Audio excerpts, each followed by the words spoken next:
Get this started. We have a couple of committee business things we need to address before we get into the testimony of our witnesses here today.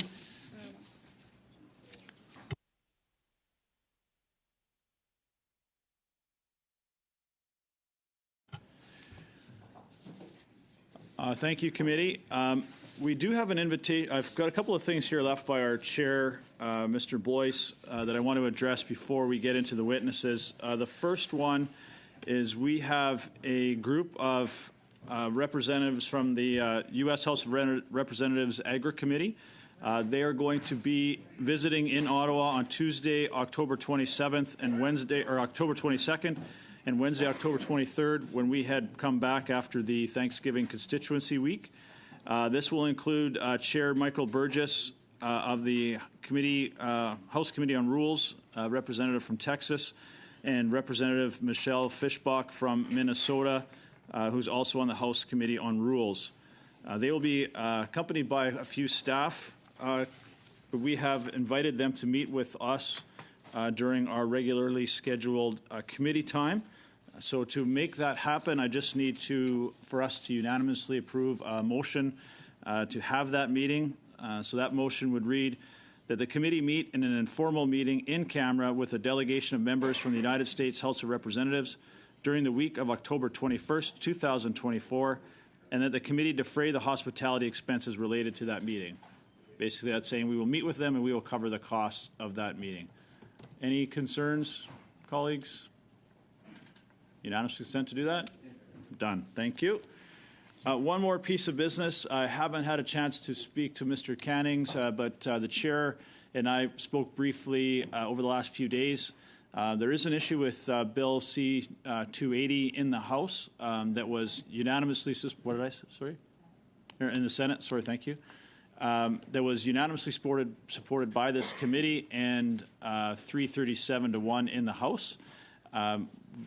The chair and I and the NDP thought it might be worthwhile us sending a letter to the Senate Trade Committee, just reinforcing the fact that this was unanimously supported by this committee. We have done a lot of work on that private member's bill, and was strongly supported in the House. And we thought we would just do a letter reinforcing that message from this committee. Mr. Perron. Oui, merci. Yes, thank you very much, Chair. I quite agree with the proposal, and I think that we should also do the same for C-82, which is presenting some difficulties. It seems that it's being held up in committee. There's the elected members of the House should make a very clear statement about what they have done. In the case of C-280, the majority of House members voted in favor of it. The only caveat on that, and I'm not saying it didn't go, 282 did not go through this committee. 280 did go through the Agriculture Committee, so that is the only difference. I think if the Bloc would want to do that, and you'd probably get support to do that, it may want to come from the Trade Committee, which I believe it went through on the House side. That would be my only comment on that.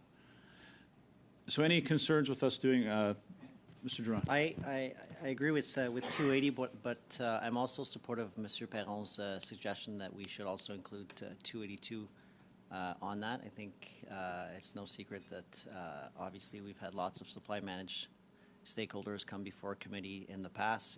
It's related to ag, and I think our ag committee should be united in terms of putting pressure on the other chamber to pass the bill, the will of the House. So supportive of 280 and supportive of 282.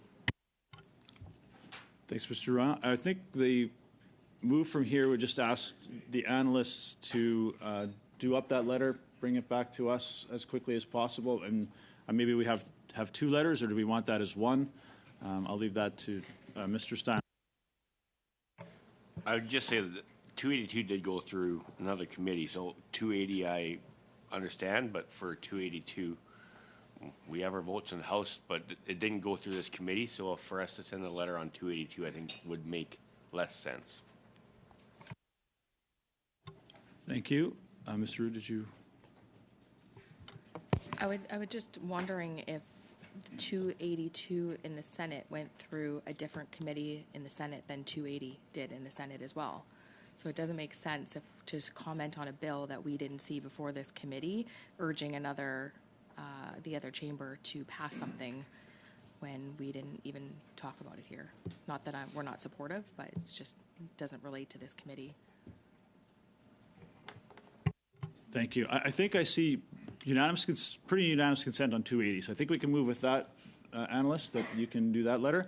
Do we want to have just put a letter on 282 to a vote? We could discuss this all day, but we do have some colleagues here who are wanting to testify on this current study. Rather than maybe debating this around the table, do we want to just have a vote on whether or not to do a similar letter on 282 that would go to the Finance and Banking Committee? Mr. Perron, you feel that should be the way to go? Okay. Pour le vote, je suis d'accord. I agree to a vote. We can do two separate letters and vote. Thank you, Mr. Perron. So I think we're good on 280, that we've agreed to that. I don't see any concerns. Do you want a recorded vote, Mr. Perron, or do you want to just go around the table and see where we're at? A recorded vote? Mise aux voix inscrite. Okay, look Recorded vote. to the Conservatives. I think we're fine. So a letter on 280 and a letter on 282 with a similar message. Two different letters. Okay, thanks, colleagues. We appreciate everybody's congeniality on that. And now we will go to our business at hand. I will call the meeting of the House of Commons Standing Committee on Agriculture and Agri-Food. Just a couple of reminders. I know our witnesses have been here many times before, so this is probably a little bit redundant. But we are taking place in the hybrid format. The proceedings will be made available on the House of Commons website. And just so you're aware, the webcast will show the person speaking, not the entire committee. Please don't take photos of any screenshots.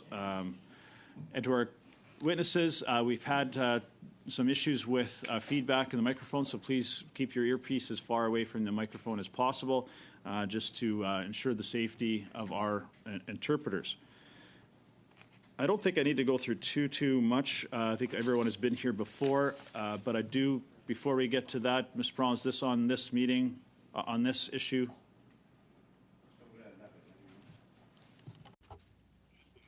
I just want to be sure that the sound tests were done with everybody who's online.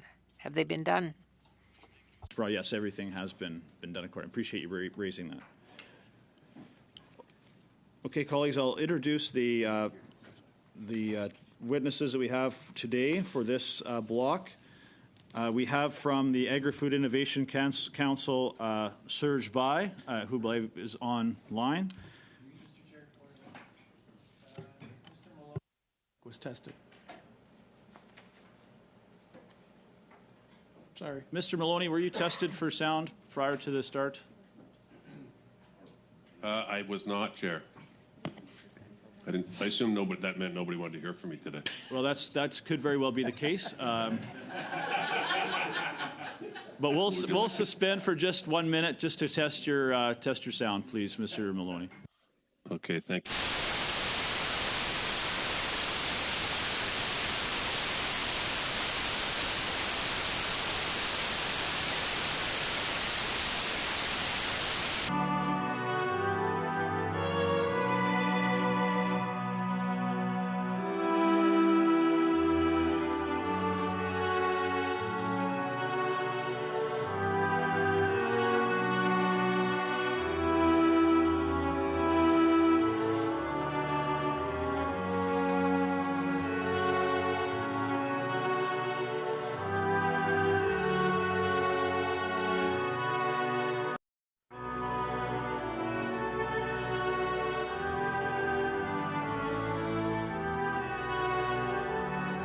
Curry and Mr. Ross, who are certainly no strangers to this committee. From Pulse Canada, Mr. Northey, the Vice President of Corporate Affairs. Greg, good to see you. And also from the Association de Bretadeurs de Fraises de Framboise de Québec, Jasmine Sauvé, Executive Director by video conference as well, and Stephanie Forcier, Public Relations Manager, also by video conference. To our witnesses, you know you have about 5 minutes for your opening statements. Because we have so many witnesses today, I will be keeping you to that 5 minutes as tightly as I can. And let's start with Mr. Bai from Agri-Food Innovation Council for 5 minutes, please.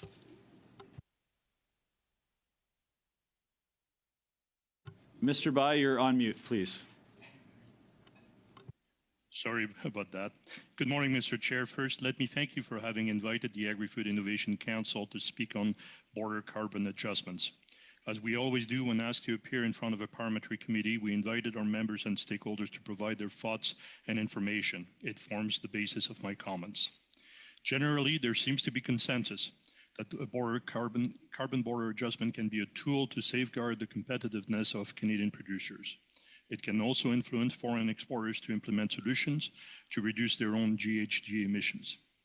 However, we also heard that the sector has a lot of concerns, and let me list the main ones.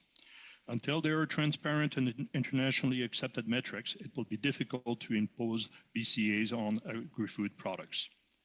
BCAs should not be implemented in a unilateral manner, but rather through multilateral trade agreements. At the bare minimum, it should be a North American strategy, not just a Canadian one. BCAs have initially been designed to deal with oil, steel, and cement. Agri-food is a complex sector that will require very careful review. There are so many inputs and outputs in the sector that BCAs will be difficult to implement. BCAs will also increase prices in grocery store, and that will create an inflationary pressure. Canadian consumers already struggling with prices of food do not look forward to this. Basically, it isn't the time. BCAs are also seen as a way for industrialized countries to transfer the burden of environmental policies to lower income countries. This is contrary to the Stockholm Declaration, Recommendation 103, and the principle of common but differentiated responsibilities. Should BCAs be adopted for agri-food products, funds collected should be reinvested to support new technologies and their adoption. The Canadian government should, in fact, provide more support for the adoption of technologies leading to increase in GHG emissions and increase in productivity and competitiveness. We should also look at reducing redundancies, gaps, and inconsistencies in support programs for intellectual property, research, development, and commercialization, as was recommended by the Standing Committee on Science and Research in November 2023. A national strategy to coordinate efforts on agri-food research and innovation would significantly help.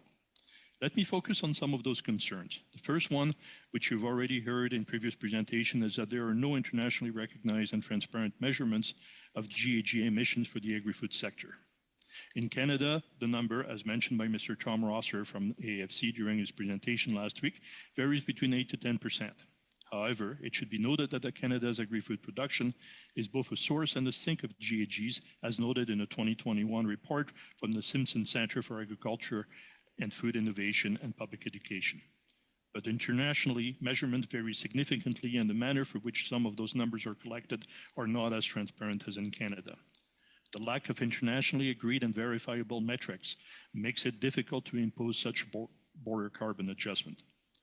Durant une présentation de l'Association des producteurs maraîchers du Québec. During a presentation by the producteurs maraîchers du Québec, you heard that certain products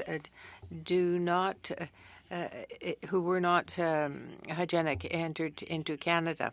And this had an effect on exporters with respect to production because it indicated there was no international standard. Membership and stakeholders in our consultation that the BCA should not be imposed unilaterally. One of our stakeholders reminded us of the 2023 Bank of Canada report that stated that, in short, there is value to advancing a BCA policy in Canada to prevent carbon leakage and maintain competitiveness. It is imperative, however, that the BCA only be adopted once it has been aligned with major trading partners in order to draw the maximum benefits. BCAs will increase costs for consumers. I think there would be consensus in most circles that this is probably not the time to introduce measures that will make groceries even more out of reach to Canadian families. If the intent is to turn around and to say to Canadians that the introduction of a border carbon adjustment may increase the cost of food, but that it is to protect the Canadian agri-food system from the farm to the food processors, please don't. Invest in further research, the scaling up of existing technologies, and support their adoption. Broaden funding opportunities to be less restrictive and more strategic. This would support the Canadian agri-food sector in its efforts to further decrease its GHG emissions, increase productivity, and become even more competitive. While border carbon adjustment are an option, there is a lot of work to be done before they should be implemented. We would recommend that the government start work doing that is needed prior to implementing such border carbon adjustments. Canada represents 1.5% of the world's total GHG emission. That's not a high number, but like Mr. Drouin stated in a discussion at the previous meeting, it doesn't mean we can't do more. The question is whether this is the right measure. At this time, and without having addressed the 9 issues that I listed earlier, I would say no. There are many other things that can be done that would have a much more positive impact. Thank you, Mr. Chair. Thank you very much, Mr. Bai. And now to the Association de producteurs de fraises et de framboises de Québec. Madame Forcier, Madame Sauvé, over to you for 5 minutes, please. Monsieur le Président. Mr. Chairman, ladies and gentlemen, members of the committee, I'm Jasmine Sauvé, General Manager of the Association of the Producteurs de Fraises et Framboises du Québec. I'm accompanied by Stéphanie Forcier, our Public Relations Manager. And I thank you very much for your invitation. It's a privilege to speak to you today. Our association represents nearly 350 companies of varying sizes throughout the province. In 2021, the value of the production sector will exceed $85 million, making Quebec the leading strawberry-producing province in Canada and third in raspberry production. In North America, we rank third in strawberry production behind California and Mexico.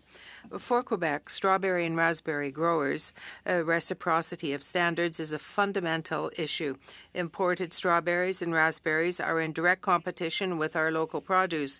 These imports are mainly coming from California and Mexico, where production conditions are very different from ours. In fact, sales of strawberries from Mexico to Canada increased by 65% in 5 years. With respect to the conditions under which the local products are produced, Canada has established strict regulations governing food and safety traceability, guaranteeing that Canadians can consume food that is safe for their health. We are authorized we have authorized phytosanitary products that are rigorously controlled, and we support this. However, it's imperative that imported products meet the same requirements as those imposed on our products. Take the example of bifenum, an insecticide which has not been registered in Canada for use on strawberries since December 2017 because it was too dangerous and highly toxic for pollinators. However, it is used in California and Mexico in strawberry and raspberry production. Strawberries and raspberries, imported from these regions, therefore, contain residues, and there are high concentrations in their samples that have been taken by the Quebec Ministry of Agriculture. So if Canada considers that certain phytosanitary products represent a risk to human health and wildlife, why would it allow this in strawberries grown with this substance? The problem of pesticides doesn't stop there. Pesticide residue limits authorized for strawberry and raspberry production in California and Mexico are higher for several molecules, and when they are imported into Canada, that poses a problem. In addition to production conditions, California and Mexican strawberries and raspberries are produced within a framework of social standards that differ from ours. In 2022, the minimum wage in Mexico was 172 pesos per day, or just over $12 Canadian per day. This means that a strawberry picker's daily wage in Mexico is lower than a picker's hourly wage in Canada, particularly significant for our sector, where 55% of production costs are labor-related. These two aspects are differences in production and condition and social standards. They compromise the competitiveness of our companies, especially in a context where strawberries and raspberries from the other countries are being dumped. These fruits flood our domestic market and compete unfairly with our own berries. that are grown according to the standards that are imposed on us. What we do need is a fair and just solution. With respect to carbon pricing and also the issue at hand for strawberries and raspberry growers, growers have to be competitive in imported fruits and vegetables produced elsewhere in Canada. So there has to be a symmetry of standards at the border, but also between Canadian provinces. We must not forget that agricultural producers are the guardians of biodiversity, and their actions are part of the solution. There are mechanisms that protect the environment and also can be more present across the country. I would also like to stress the importance of protecting environmental sustainability in our sector. Consumers are increasingly sensitive to environmental issues, and our products are responding to these expectations by adopting sustainable farming. But that does not make them necessarily any cheaper. In conclusion, the competitiveness of the strawberry and raspberry sector in Quebec is seriously affected by a demanding production environment. So, if food can be produced at low cost, one has to wonder who has been exploited. Fauna, flora, or humans? It is essential that we act consistently in applying the principles of reciprocity of standards, including social standards. I thank you for your attention, and we are ready to answer any questions you may have. Thank you, Madame Sauvé. The Canadian Federation of Agriculture, I have the President, Mr. Curry. I'll leave that to you if you're giving your presentation for 5 minutes, please. Thank you, Mr. Chair, and it's good to be back in front of this committee one more time. As most of you know, my name is Keith Curry. I'm the President of the Canadian Federation of Agriculture, and I'm an 8th-generation farmer here in Ontario. I just want to start by saying that Canadian farmers are committed to sustainability, and we do applaud the committee for taking a very proactive approach in studying this emerging issue. I'll get straight to the point. Our main concern with discussions related to implementation of border carbon adjustments, or BCAs as I'll refer to them, mechanisms relate to their potential establishment of non-tariff barriers and to trade and undermine Canada's competitiveness if not done correctly. As an example, Canadian supply chains for inputs such as fertilizers, pest management products, and equipment are highly integrated with the United States. Given the absence of carbon price in the U.S., we are concerned that a Canadian BCA would increase the price of critical agricultural inputs here in Canada. A large portion of farm inputs, supplies, and equipment are imported into Canada as manufactured products. Any additional carbon levy or import surcharge on these imported goods would add more carbon-related costs onto primary producers, further reduce farm operating margins, and negatively affect their competitiveness in global markets. Furthermore, we have been very clear in our ongoing concern regarding the impact the carbon tax is having on Canadian farm profitability, sustainability, and competitiveness. As this committee is well aware, we've always been and remain supportive of Bill C-234, which in its original form would have provided much needed relief to Canadian farmers across this country. So while we do believe measures like BCAs could play a part in leveling the playing field for Canadian farm businesses, the lack of international guidance or standards on this front could result in inconsistent, unilateral approaches that establish protectionist, non-tariff barriers to trade under the guise of sustainability. Given these concerns, any consideration of BCAs in a Canadian context can only work if Canada were to form part of a coalition of countries and regions that implement BCAs, including the United States. In addition, we would need to see strong multilateral disciplines, including a rules-based approach underpinned by science-based standards. Without such international disciplines and widespread international adoption, BCAs would have limited value for Canadian agriculture exports, given the lack of developed domestic carbon pricing system in key export markets. We were Canada to explore a Canadian approach to BCAs that is not harmonized with U.S. policy, including the level of subsidy supports to affected industries. There is a significantly higher risk that Canadian producers would bear the higher prices. At the end of the day, Canadian producers are price takers on the international market and do not have the ability to pass on any negative price impact stemming from BCAs or other similar mechanisms.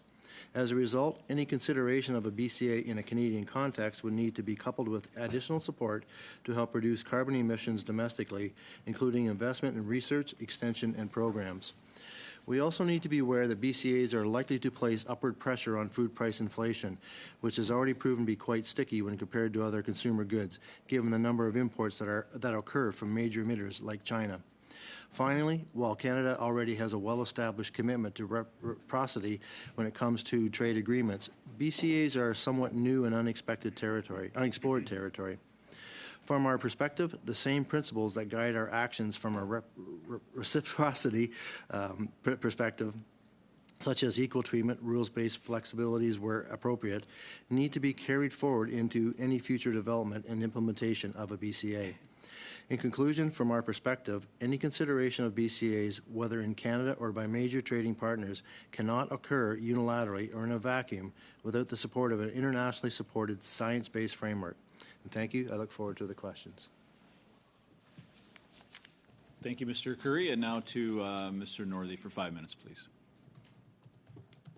Thank you. Thank you, Mr. Chair. On behalf of Pulse Canada, the National Industry Association representing over 26,000 Canadian pulse growers and over 100 processors and exporters, I want to thank you for the opportunity to provide our sector's views on this study.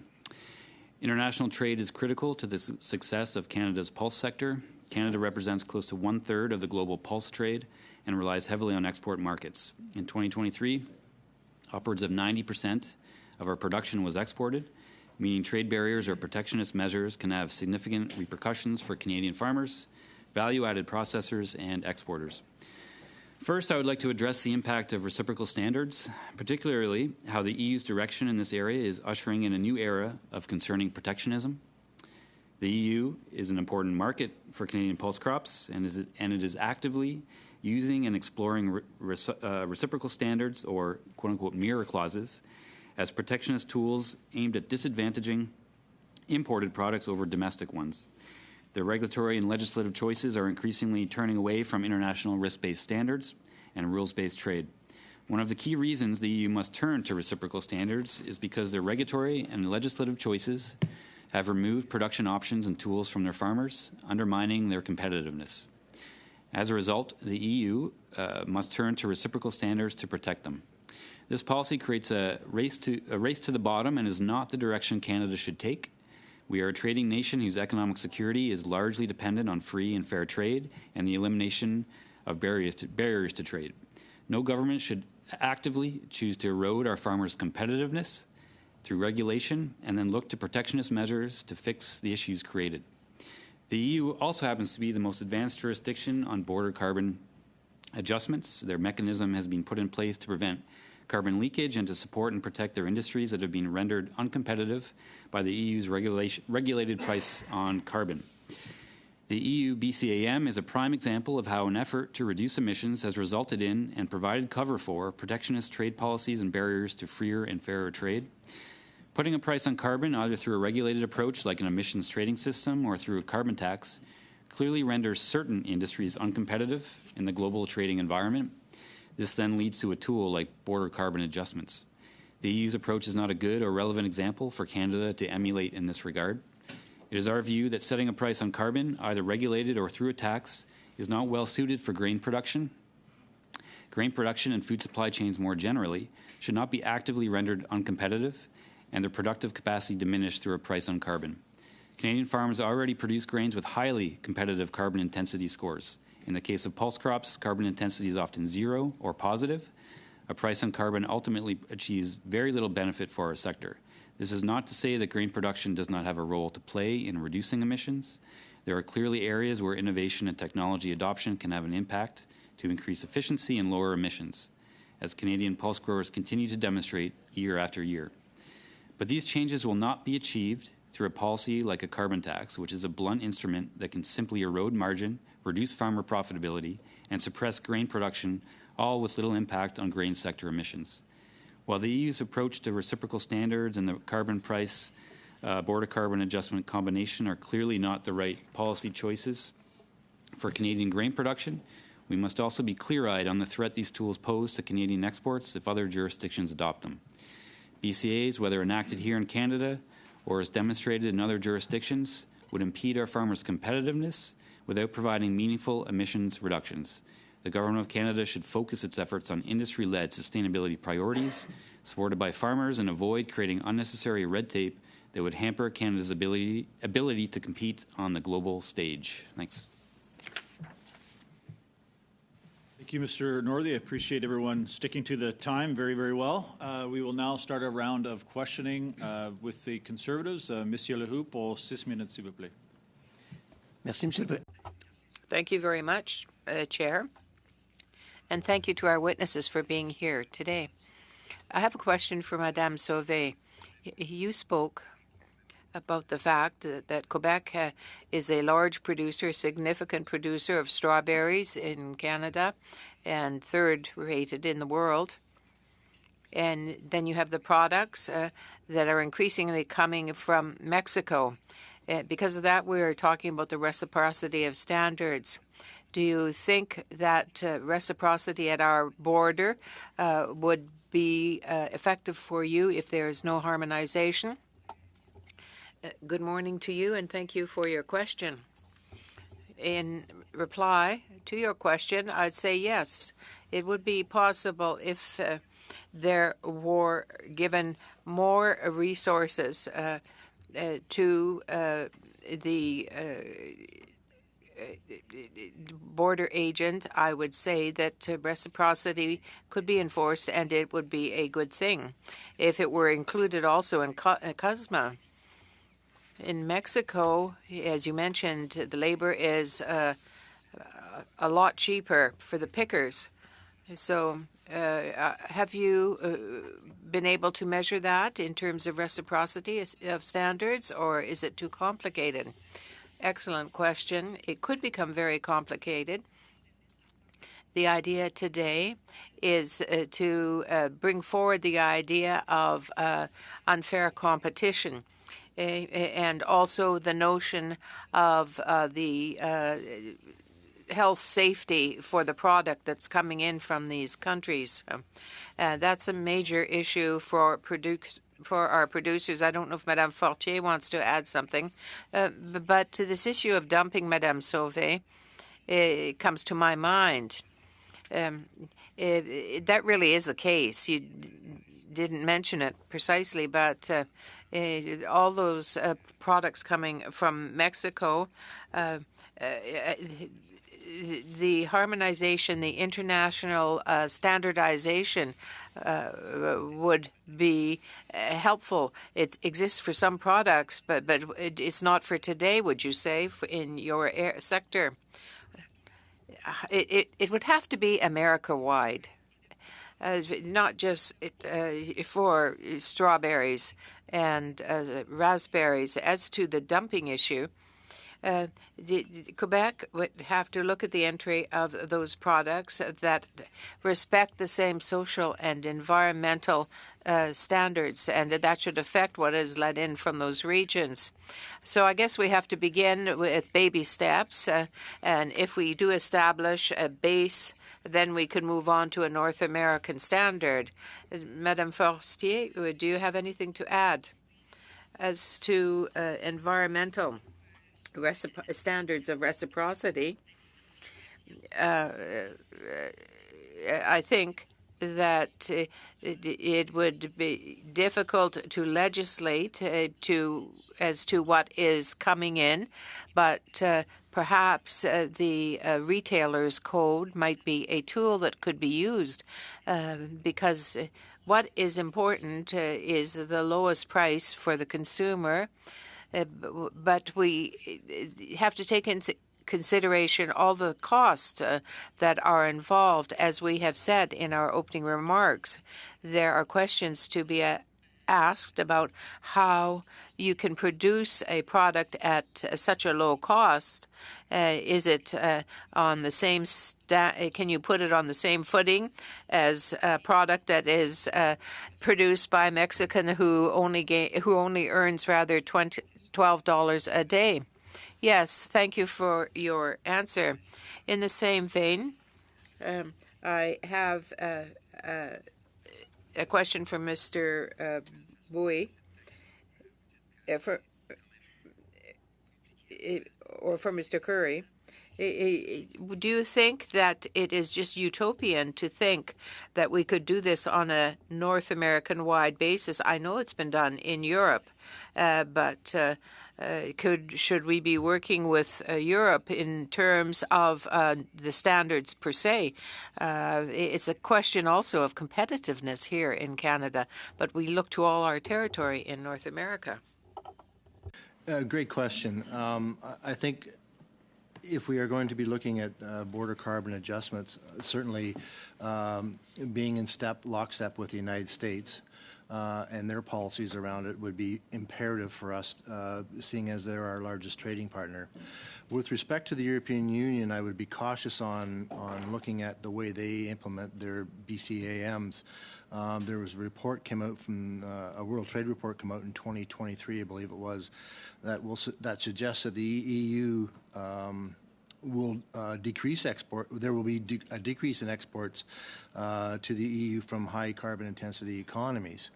So I think we have to make sure that we any program that we implement must be science-based and practical to implement, and not create competitive disadvantages. If we do not align with countries like the U.S., they will certainly put in financial programs to help their producers to make sure that they aren't seeing a competitive disadvantage on their exports. So we need to be very cautious about how we approach BCAs and make sure that we are aligned with our biggest trading partners for sure.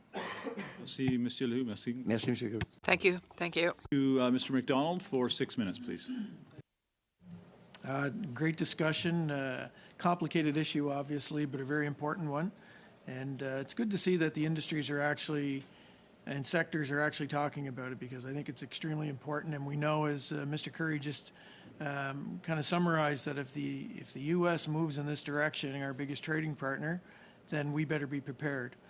And I'll direct my first questions based on that, Mr. Curry, to you. Just recently attended the G7 World Farm Organization meetings, and there was likely some discussion, or possibly some discussion, on this. And I'm wondering if you can enlighten us to what extent were those discussions, or maybe on the sidebars, or even at the general meeting itself?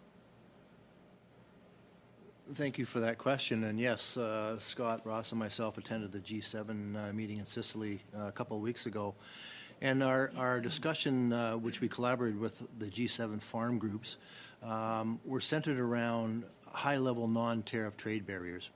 And certainly BCAs were part of the general discussion leading up to our declaration that we presented to the ministers in Sicily.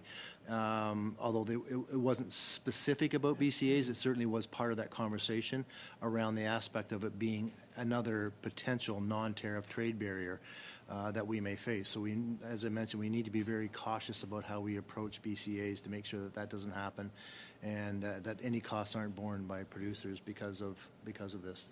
Yep. And I think, you know, from some of us around this table talking to some people in the United States, they're not happy with the EU either. So, but I don't know if that's a good thing or a bad thing at the end of the day, because we don't want any reciprocity in exchange of geopolitical issues on trade. There's already enough of that. But we did see under the last administration that it can happen relatively quickly. And, you know, we're sitting here discussing this today, and I want to be certainly clear that it's not a government-driven issue to have cross-border tariffs, if that's CBAs, whatever you want to call them. This is something that I think we try to get out in front of. And it's not that often that we bring sectors and industry together. Governments are usually somewhat reactive, which is very unfortunate, but I think this is proactive, and I appreciate all you guys being here today. Mr. Northery, you talked a little bit about how the EU has changed their regulations, and maybe this is political in the EU, but changed their regulations to see more, to see a better fit for cross-border tariffs in the farming industry and sector, to peacify maybe their farmers, and maybe that's not the appropriate choice of words, but I just want to know, can you elaborate on some of those changes that they made? Maybe we could learn from them. Yeah, so there's one that's active and one that's proposed. And so the main one that we would deal with is around crop protection products. And so it's really around jurisdictions across the world use a risk-based approach to how they regulate those kind of products.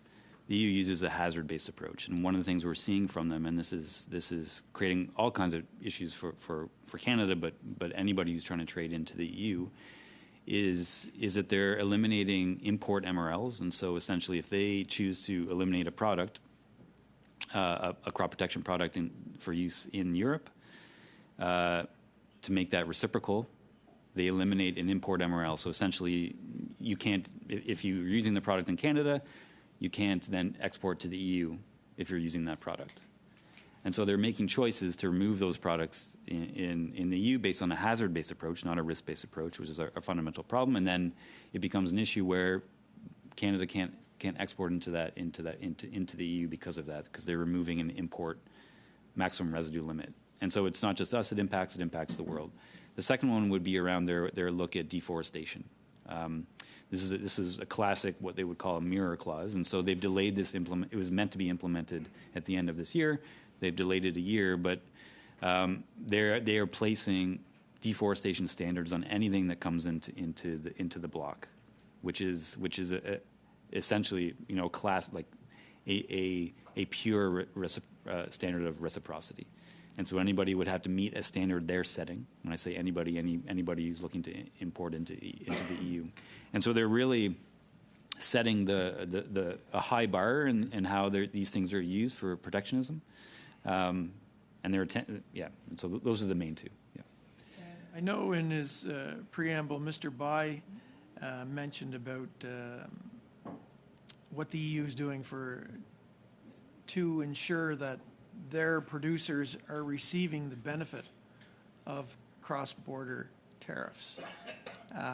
So basically, I guess they're again putting us at an unfair disadvantage by doing that, by basically subsidizing their farmers to the extent of utilizing the revenue generated by cross-border tariffs going directly back to their farmers. Is that the truth, or is that what you're hearing?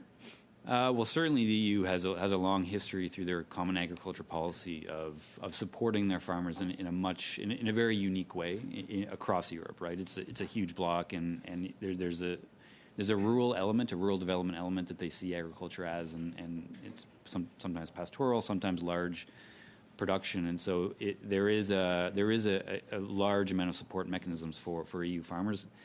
The WTO has been able to eliminate a lot of the more egregious ones like export subsidies and these kinds of things, which has been one of the huge benefits of the WTO in the EU. But certainly in the EU, agriculture is treated very differently than in Canada as far as how farmers are directly supported.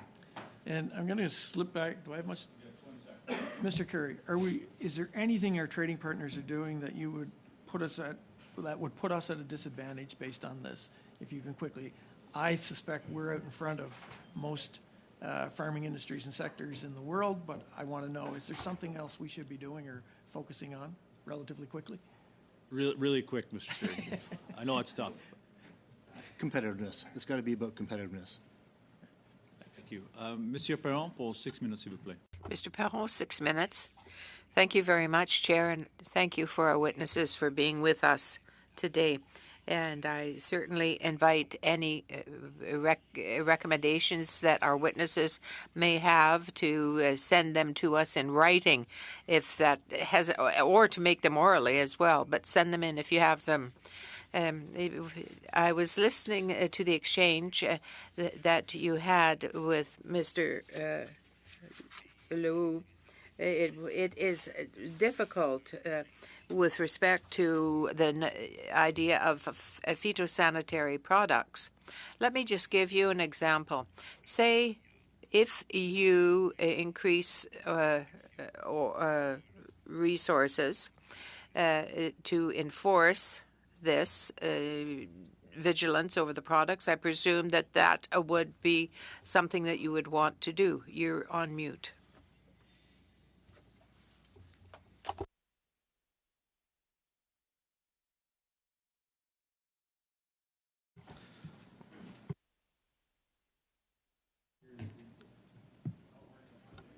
We have, In committee, they don't hear us. We are hearing you. Yes. Oh, I'm so sorry. I don't want to take more of your time. Thank you for your question, Mr. Perron. Yes, it is a recommendation that we have. Only recently, 40% of the products were inspected, but a very low proportion were were judged to be safe in terms of Canadian standards. And so we feel that this has to be improved. And that was at the border. Well, it's very important. I think this is something that is particularly important, even more important than what is done in the United States. Mr. Northry has spoken to that. Our agricultural producers have their services that are perhaps more vigilant. Would that make a difference in terms of cost? Well, first of all, I have to say what producers are. They are the guardians of biodiversity. And we have to look at it more broadly throughout the country. What is the importance for you to maintain local production? Those people who are very pro-free exchange, free trade, are going to say, oh, well, you know, the strawberries are coming from Mexico. That's all good, and we don't pay as much money for them. I'd like to hear your opinion on that. I am coming back to health and safety again. Canadians should be able to consume products that are safe, that are healthy. And there is an economic impact in terms of the production of strawberries and raspberries in our regions. We have whole areas of regions where we produce, and also that has an impact on employment. But if there are foreign workers that come in and foreign products that come in, there is an impact on what we do. But there is an overall impact on economic spin-offs. Well, this whole issue of carbon pricing and so on, you mentioned in your remarks that it would be important for it to be fair in terms of other foreign countries. But do you have any concern with respect to that, with respect to the future policies that may be made? And what would be the best policy or position for you? Yes, we do have some concerns in Quebec. Yes. There is a carbon tax is of concern. Symmetry between the provinces, among all provinces, is very important for Quebec. Thank you. How much time do I have left? I lost 30 seconds earlier. Mr. Curry, in your introduction, you said at the beginning of the committee that there was a discussion with respect to C-280. You heard our discussion about C-280 and C-282. C-234 has come back with an amendment to us. But what is your view of what is happening? Do you think that it should be returned to the Senate, or do you think that it should not? That's a loaded question. Certainly, 234 in its original form was something that the agriculture community applauded because of the relief it was going to give to producers, to primary production. As been mentioned many times in this committee, producers are price takers, not price setters. So any further costs added to their bottom line has to come out of their bottom line. So we appreciated what 234 represented. Then unfortunately it was changed incredibly at the Senate, and had to go back to the House. As is better than nothing, But our preference would be to have it back in the original form that it was in. If it needs to go back to the Senate, so be it. But it may not last the lifetime of this government to actually get passed if it were to go back to the Senate. So timing is important around this bill for sure. Thank you very much, Mr. Curry. Merci beaucoup, Monsieur Perron. Thank you very much, Mr. Perron. For 6 minutes, please. Well, thank you. I'm going to thank you all for being here today. I'm going to turn to Monsieur Bai. In your opening remarks, you talked about the complicated matter in terms of having carbon border adjustments in agriculture. We're here doing this study because the EU is proposing a carbon border adjustment for a number of sectors: steel, aluminum, fertilizer, etc., not agriculture in itself. And I think the main difference, as we all appreciate, is in those sectors it's relatively easy to perhaps come up with a defensible adjustment for steel produced under different situations. And we have EU auditors in Canada right now looking at the steel industry, for instance. But it strikes me, you mentioned how, some products are sources of carbon, some are sinks. It almost seems like every farm would be different, and I'm just wondering if you could comment on that complication and why we may well never get to a carbon border adjustment for agriculture across that sector. Thank you, Mr. Cannings. It's not just the agriculture, it's the agri-food, right? And we're talking about border carbon adjustment. It's the agri-food sector that is looked at from processing plants and everything else.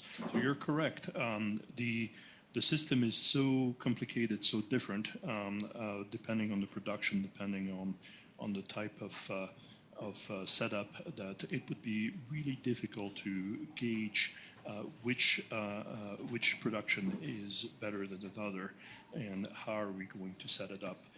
But further than that, because Canada would really be setting this up for imports, right?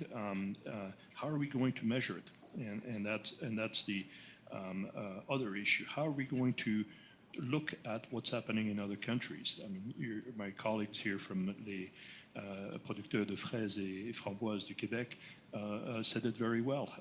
On phytosanitary measures, we're challenged even to look at what's coming in today. So now we're going to be auditing what's going to happen in other countries on farm productions. I think that's a little bit utopic, and unless there are clear international standards that are negotiated in multilateral forum, as Mr. Curry said, I think we're not there. Well, thank you. I'm going to turn to Mr. Northey now, and you talked about various differences in what's going on in the EU, and that's kind of, I guess, one of the centers of our attention because they're really driving this conversation. And you mentioned the hazard versus risk assessments. Can you just maybe explain that to those of us who are not familiar with that terminology? So, yeah, absolutely. Thank you for the question. So in Canada, we take a risk-based approach in how we assess crop protection products. So it takes into account both the exposure and essentially how to manage that exposure. So there'll be rules around how the product can be used that mitigate the risk of that product. And so that's an internationally accepted standard. It's what's countries use around the world. The EU does it differently, where they just take the hazard. They don't take into account essentially the ability to mitigate that hazard. And so when you take that kind of approach, it is naturally more risk averse in how they would approach the regulation of these products. And so they're an outlier in the system, because the reality is that something can be risky, but you manage that risk. We do it all the time in our daily lives, but they don't take that approach. And so what happens is when they're regulating their crop protection products or deciding what their farmers have available to them, they do it in a way where they can products can be removed much more easily.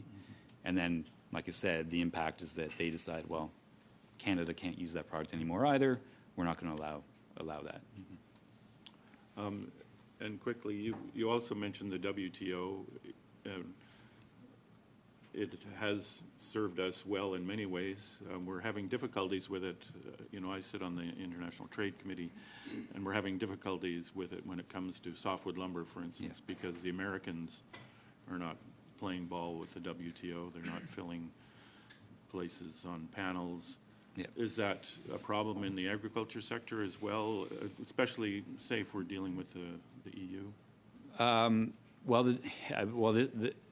The WTO, there's no dispute resolution process anymore. As you say, the U.S. has pulled away from that, and so it's not really functioning. And so, with the EU making their choices, particularly on something like this deforestation element that they're going to bring, as well as their approach to crop protection products, the WTO is a channel to dispute that, and I would suspect there will be efforts to do that.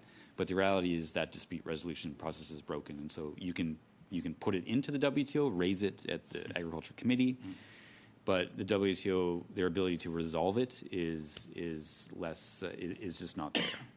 Right. Thank you very much, Mr. Cannings. And now we'll turn to Ms. Rood for 5 minutes, please. Thank you, Chair. Thank you, witnesses, for being here.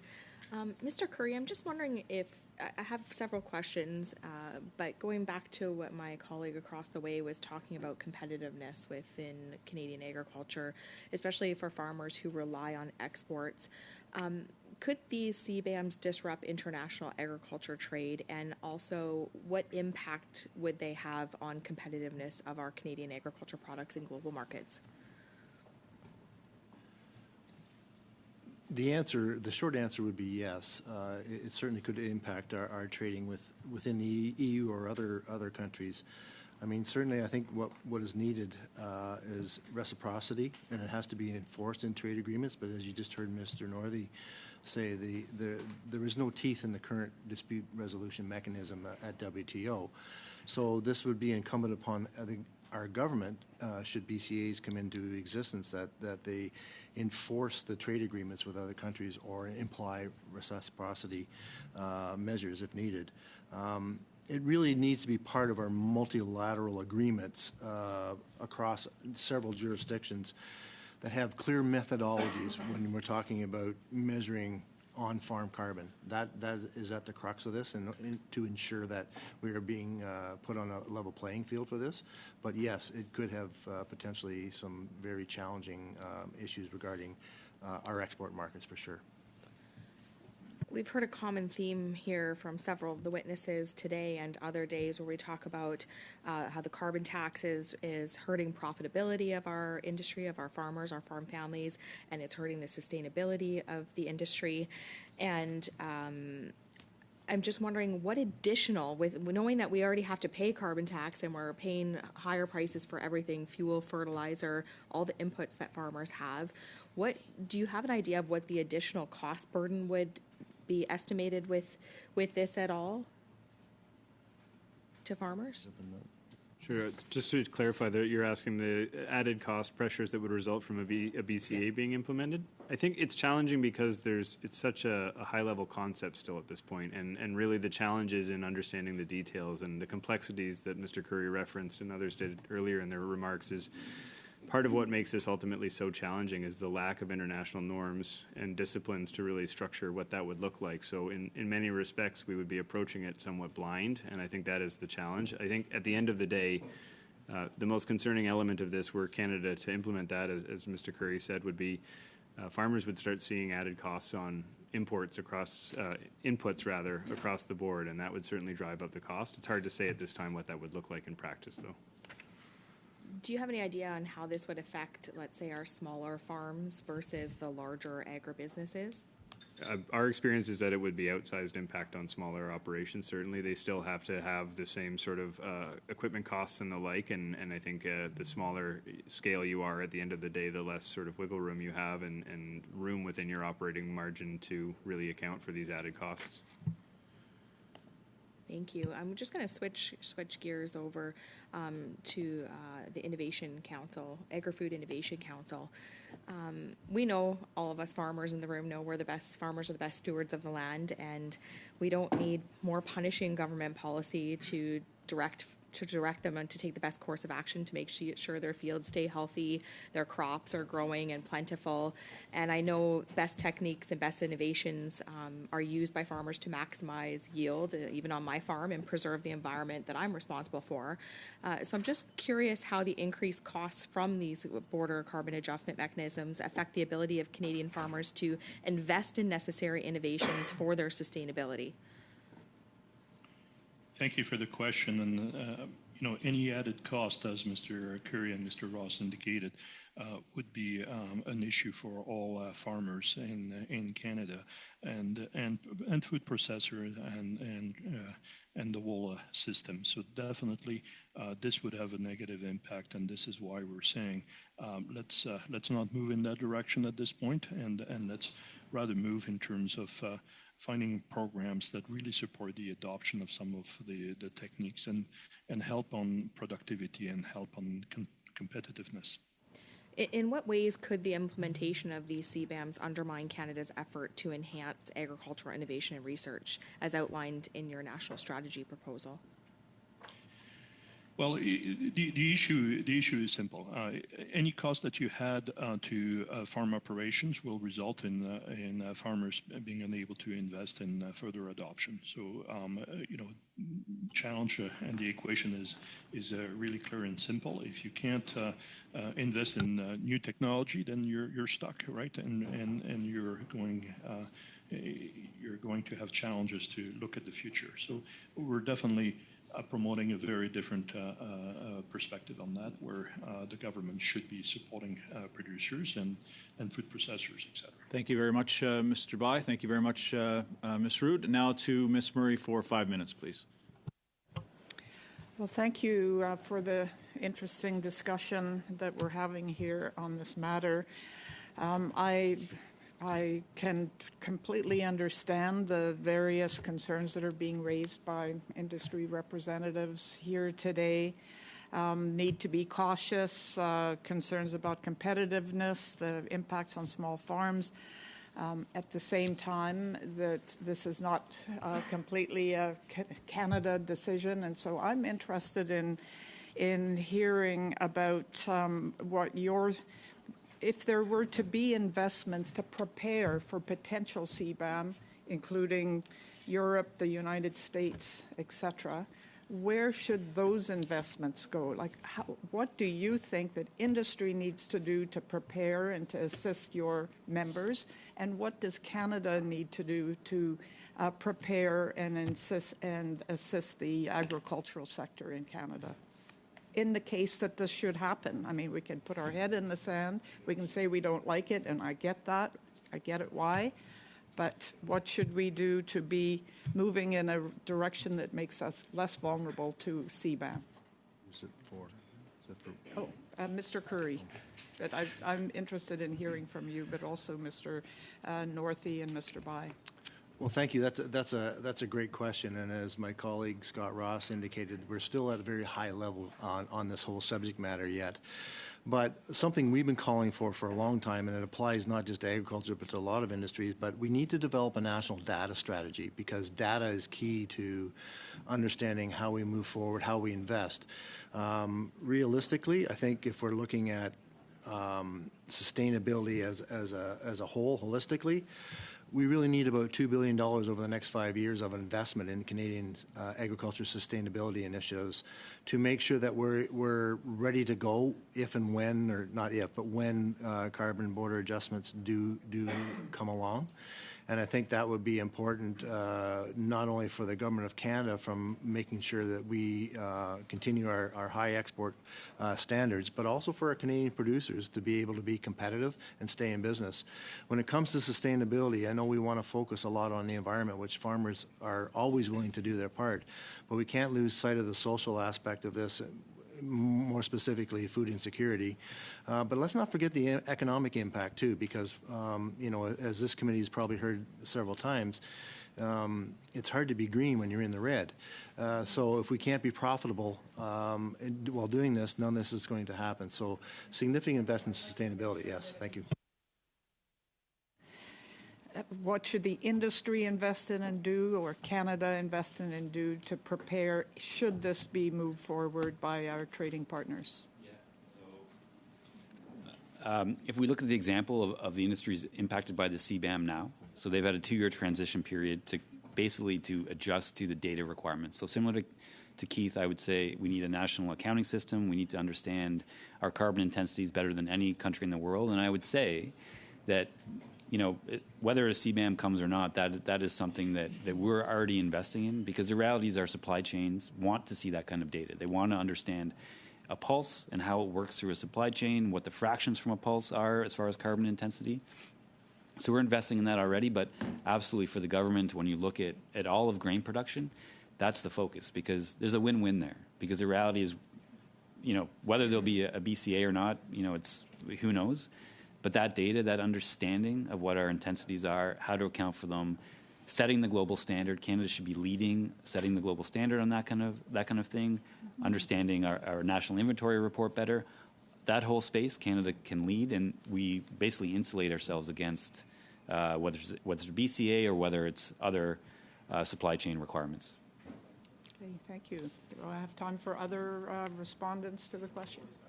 Okay, so Mr. Bai.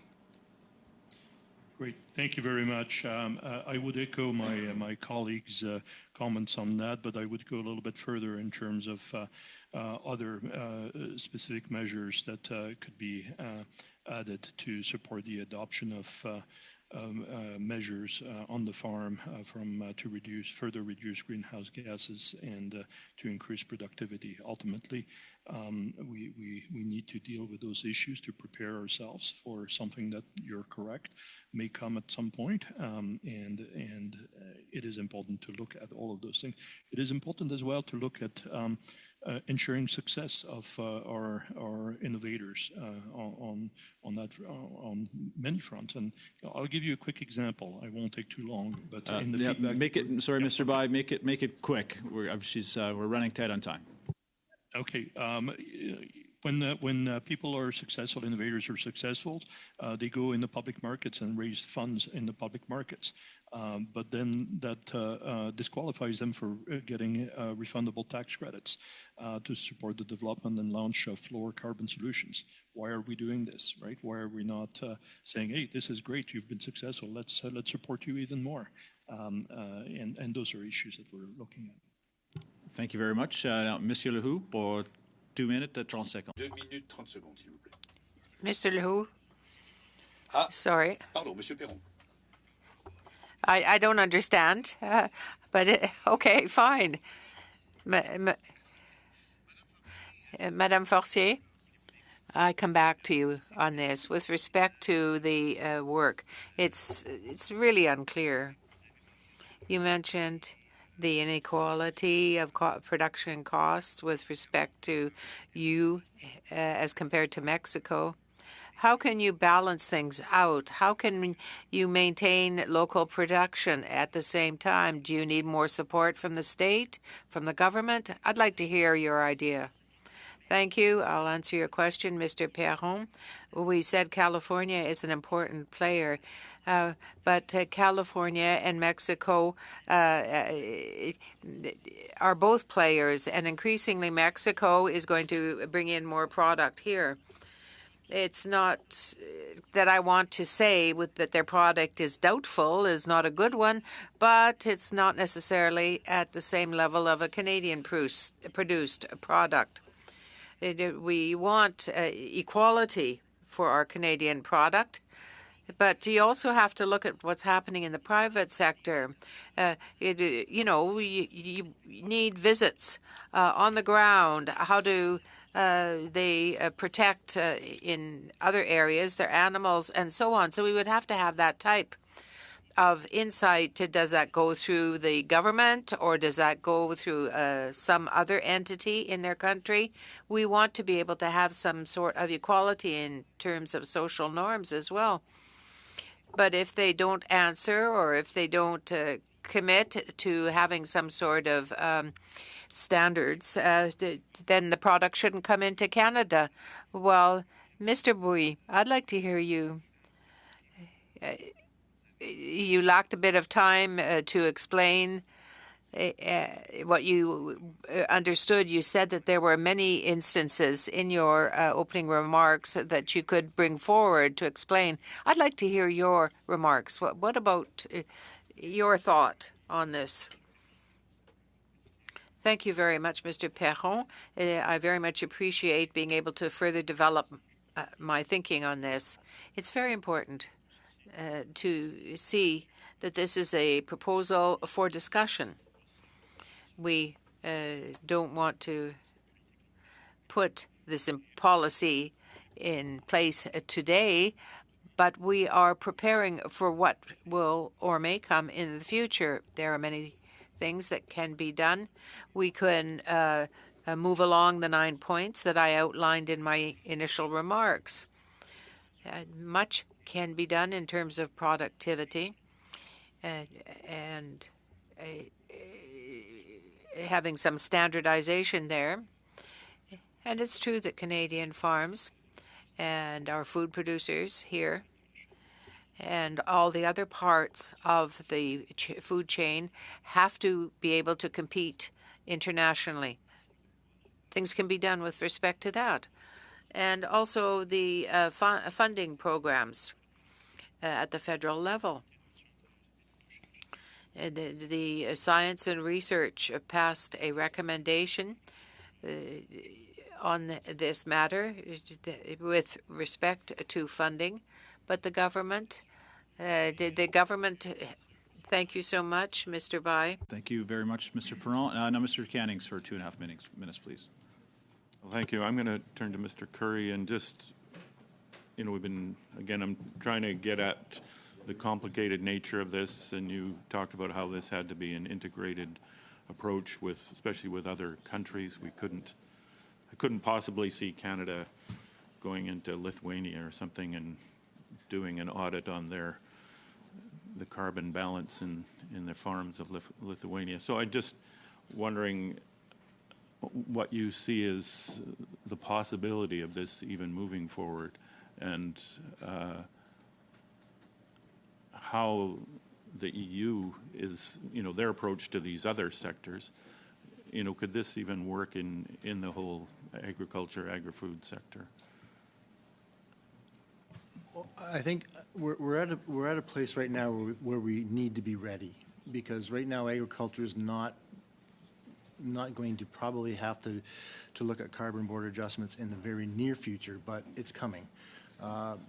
Any trade discussions that we've had in the last probably 4 to 5 years have included carbon border adjustments as being part of future trade negotiations. So we certainly need to be ready, and as I've said before, we need to have the data behind what we're doing. We need to make sure that we're collaborating with our most trusted jurisdictions that we trade with to make sure we're on the same page with respect to how we apply border carbon adjustments. And I think it's imperative that our government make sure that we're ready to go. As an export nation, especially in agriculture products, we need to make sure that we are ready and we do it as right as possible. We can take our time to make sure we get it right, but we have to make sure that we are ready to go when these adjustments are put into place. And one of the preparations you just mentioned, I think, when you're talking to Ms. Murray, was the need for data. I can imagine any calculation of a border adjustment in this case would require a lot of data from the agriculture sector, and that might be easy in some cases, but can you maybe elaborate on, or Mr. Ross or whoever wants to take that, what do we need to get ready for this? Well, I think Mr. Northey said it quite well, as carbon intensities and better understanding what that looks like across the diversity of our sector is really important. I think there's another really key issue at the heart of this as well, is that we do also need to ensure that the national inventory report that we often use for reporting our emissions, for example, needs to accurately reflect what's actually happening on farm. We continue to see areas like the manner in which fertilizer emissions are measured, where there's not a full grasp of the practices on farm and the ramifications in terms of emissions. So I think critical to this is making sure that our central repository on emissions reporting is accurate from a farming perspective, and that's not a small task because of the diversity of the sector. We're working in complex biological systems and ecosystems, so that's number one. But I think more than anything, it's also then ensuring at a sector level that we have that real granular insight and understanding of what's happening on individual farms as well. I mean, that's certainly paramount in this. Thank you, Mr. Ross. Thank you, Mr. Cannings. Thank you to our witnesses for being here with us today. Excellent information. Colleagues, before we suspend, I need the consent of the committee to knight Mr. Cannings to allow him to take the chair for the second panel. Any concerns with that? You're having a concern with yourself? I'm just wondering what the ceremony would look like and what the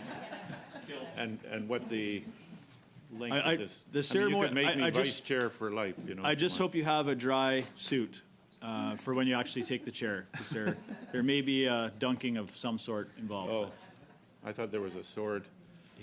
He could. Thank you very much. We suspend for a couple of minutes. Don't go far. We'll get the next group of witnesses up as quickly as possible.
meeting back to order.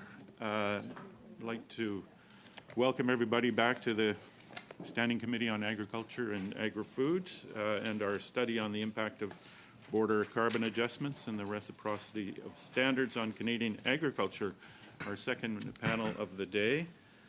So with us today we have Kyle Larkin, the Executive Director of the Grain Growers of Canada. Good to see you, Kyle. I know you from the beer industry, so you're moving back to the basics. And the Canola Council of Canada, we have Troy Sherman, the Senior Director of Government and Industry Relations. The Producteur de Grains du Québec, Benoit Legault, General Manager, who's joining us by video conference.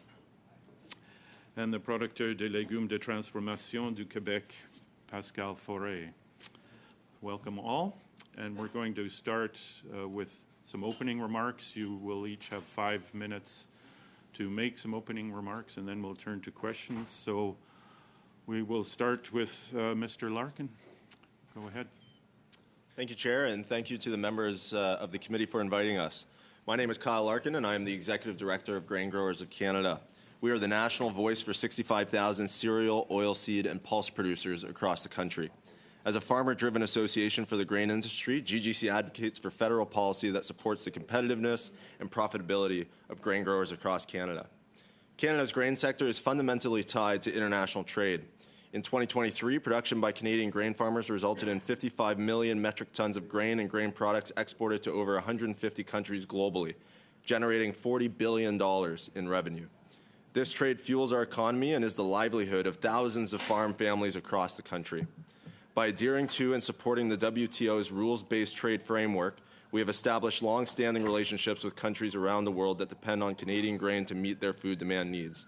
These partnerships are essential not only for our agricultural sector, but also for global food security, highlighting the importance of maintaining open and fair trade channels. As it relates to carbon border adjustment mechanisms, we urge the government to exercise extreme caution for 2 reasons. First, we are concerned about the mechanism's impact on Canada's international trade, and second, we are troubled about the impacts it will have on input prices for thousands of farmers across Canada. From an international trade perspective, implementing a carbon border adjustment may be perceived as protectionist by our trading partners, potentially leading to retaliatory measures that could disrupt established trade relationships. Our partners at the Canadian Agri-Food Trade Alliance, known as CAFTA, articulated before this committee 2 weeks ago that, and I quote, "It is essential that sustainability measures do not become barriers to fairer and freer international trade or serve as cover for protectionist trade policy," end quote. We are in complete agreement with this statement. Furthermore, the landscape of international trade is already fraught with differing standards related to carbon accounting, which not only complicates compliance for exporters, but also could further strain relations between trading partners. These discrepancies could impose an administrative burden on businesses and other countries. Any carbon border adjustment mechanism under consideration should be developed multilaterally, ensuring that it aligns with WTO obligations and adheres to rules-based trade principles. Seeing that the United States is our largest trading partner for grain and grain products, it must also align with American policy. We are also concerned about how a carbon border adjustment mechanism could impact input prices, such as fertilizer and equipment for farmers. When we consider fertilizer, Canada heavily relies on imported fertilizer from other countries. In 2022, we imported over $3 billion worth of fertilizers, which are essential for growing the crops that Canadians and the world rely on. With a CBAM in place, prices for essential inputs to grow crops could skyrocket, further straining Canadian grain farmers who are already facing rising input costs, declining revenues, and increasing taxes. Over the past 5 years, Statistics Canada has reported a staggering increase in the Farm Input Price Index. Total farm costs have surged by more than 40 points from 116 in 2019 to 157 by the end of 2023. Canadian grain farmers simply cannot bear more financial pressure from increased input costs driven by additional costs at the border. In conclusion, we urge the government to exercise caution and carefully evaluate the potential unintended consequences of implementing a carbon border adjustment mechanism. Any Canadian CBAM should prioritize our global competitiveness and be crafted to align with the standards recognized by our major trading partners. Thank you, and I'd be happy to take questions. Well, thank you, Mr. Larkin. You're well under time, so that's much appreciated. And now we'll move to Mr. Sherman for 5 minutes. Great. Well, thank you, Chair and members of the committee. Thank you very much for the invitation to join you today, along with my colleagues. My name is Troy Sherman, and I am the Senior Director of Government and Industry Relations for the Canola Council of Canada. The Canola Council is a full value chain organization representing approximately 40,000 canola farmers, as well as exporters, processors, and life science companies. As a value chain organization, our goal is to ensure the industry's continued growth and success, and to do this by meeting domestic and global demand for canola and canola-based products, which include canola seed, oil, and meal. Canola's success is Canada's success. Our industry represents almost $30 billion in economic activity annually, supports over 200,000 jobs across the country, $12 billion in wages, and one of the largest sources of farm cash receipts. International trade is vital to the success of the industry. Approximately 90% of canola products are destined for international markets, with exports totaling $15.8 billion in 2023 alone. Given the significance of exports to the canola industry, trade mechanisms such as border carbon adjustments must be carefully considered before being implemented in Canada. While the stated intent of border carbon adjustments is to largely reduce carbon leakage and maintain the competitiveness of domestic industries, the government should proceed with caution, as this policy approach is not without risk. There are at least two key considerations that Canada must weigh should it consider implementing border carbon adjustments. The first are the trade implications for border carbon adjustments and their potential impact on Canada's trade policy and international reputation. As an industry that relies heavily on export markets, we are cognizant of ever-changing trade dynamics and, in particular, measures that could impede market access. Current market and geopolitical headwinds underline this exposure and the importance of market access in key jurisdictions. Border carbon adjustments and potential corresponding import charges and export rebates, depending on how implemented, could result in countries taking action against Canada at the World Trade Organization or pursuing unilateral action as a form of retaliation to limit our access to those markets. This would not be an acceptable outcome for the Canadian canola industry. As a result, Canada must thoroughly assess if any potential border carbon adjustments are compliant with its WTO obligations. Respecting and upholding rules-based trade is central to Canada's trade policy, and any policy mechanism designed to avoid carbon leakage should be aligned with Canada's international obligations. To this end, the Canadian Agri-Food Trade Alliance, of which the Canola Council is a member, recently developed principles for sustainable trade that could serve as a valuable reference and provide appropriate guardrails for policy development. Among other things, these principles emphasize the importance of alignment with WTO principles and obligations and measures that are not barriers to freer and fairer international agricultural trade. Any deviation from Canada's obligation in this regard would further undermine the rules-based trade system. The second consideration relates to administrative burden. The administrative burden associated with developing and implementing border carbon adjustments must be weighed against the theoretical benefits of these mechanisms. Specifically, any additional administrative burden associated with carbon pricing mechanisms must be avoided.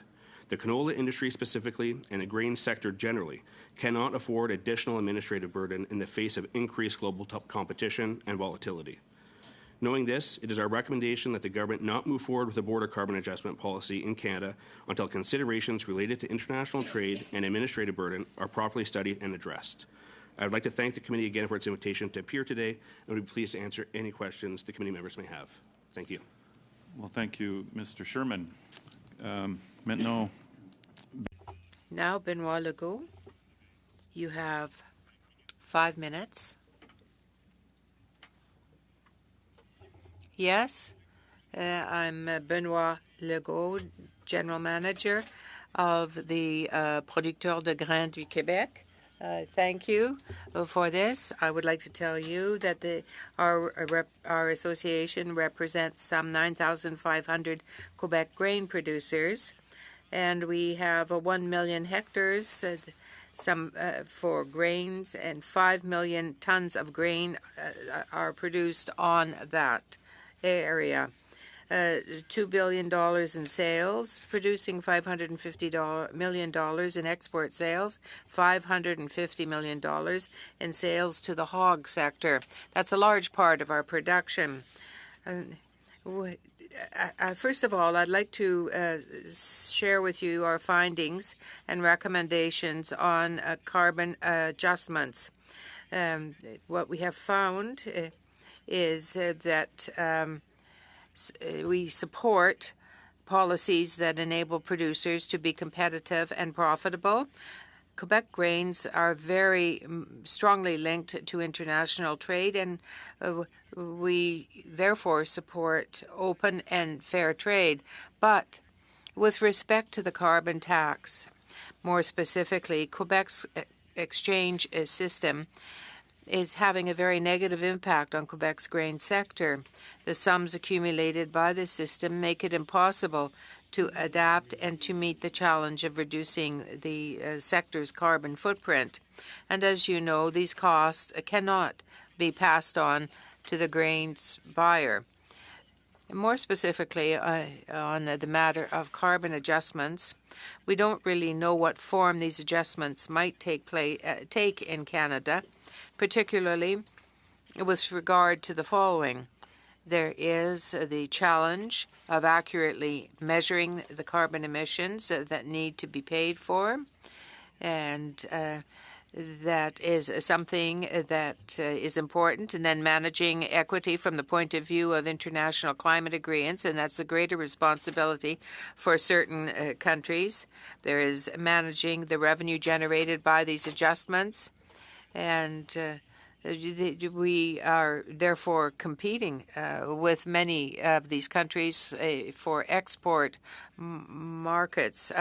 We call on the government to exercise extreme caution to avoid destabilizing international trade with our partners and increasing input prices or affecting access to them. We are still living with the trauma and cost of import restrictions on Russia. So the other important element with which I would like to conclude is that any carbon or border carbon adjustment mechanism should be developed multilaterally,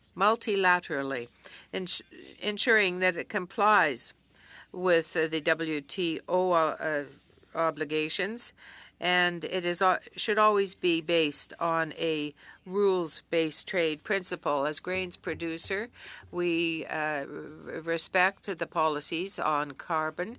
So this is what I have to say to you this morning, and I thank you for your attention. Thank you, Mr. Legault. Now we will move on to Mr. Forêt. 5 minutes. Thank you. Good morning, Chair, members of the committee. My name is Pascal Forêt. I'm a fresh vegetable producer from the Lanaudière region. I'm also chairman of the executive committee of des producteurs de légumes de transformation du Québec and a member of the board of directors of the producteurs de fruits et légumes du Canada. I'd like to thank the committee for giving me this opportunity to speak. I think that it's fitting that this committee has chosen to examine carbon adjustment at the border at the same time as reciprocity of standards for Canadian agriculture. From our point of view, they are two sides of the same coin.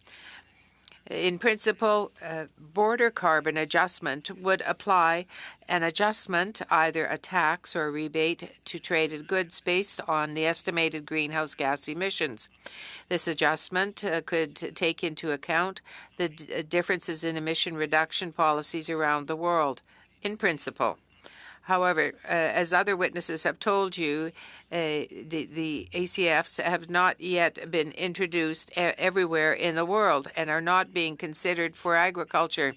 There are many reasons for this, not the least the absence of a credible, cost-effective global compliance system. Closer to home, the diversity of carbon pricing systems, such as Quebec cap-and-trade system, would make benchmarking difficult, if not impossible. We may want to revisit the issue in the future.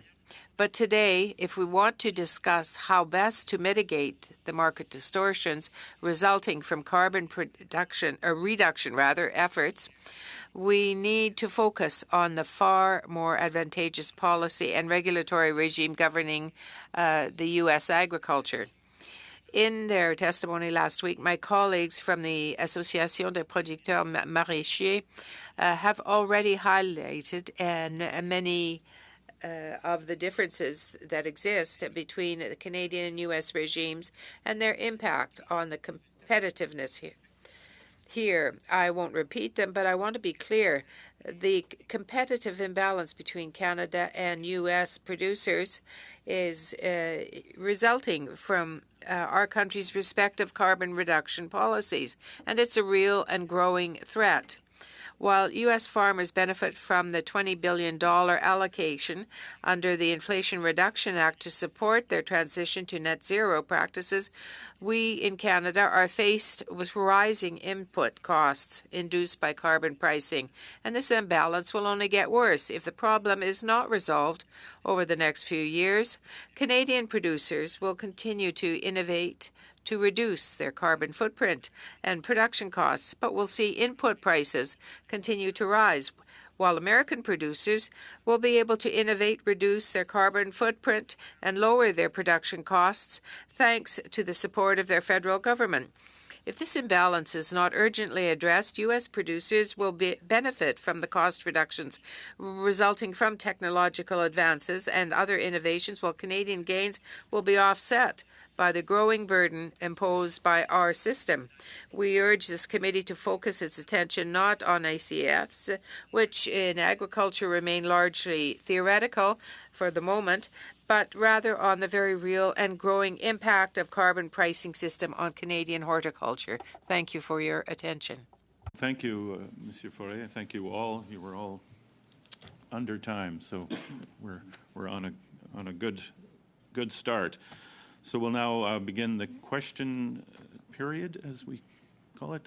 Is Mr. Epp, are you taking the first 6 minutes for the Conservatives? I will take as much time as you give me, Mr. Chair.